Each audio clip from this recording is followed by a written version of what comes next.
శ్రీమద్ భాగవతం నుండి ఒక పద్యం. ధరణీనాయక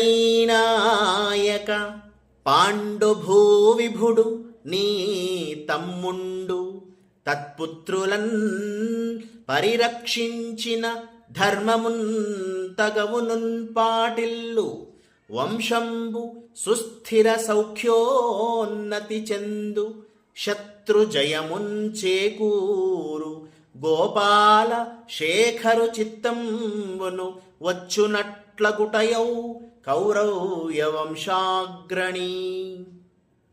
ఈ పద్యంలో కురుకుల శ్రేష్ఠుడవైన ఓ ధృతరాష్ట్ర మహారాజా, పాండురాజు ఎవరో కాదు, నీ తమ్ముడు. అందువల్ల అతని కుమారులకు చెందిన రాజ్యభాగం పంచి ఇవ్వడం ధర్మము, న్యాయము కూడా.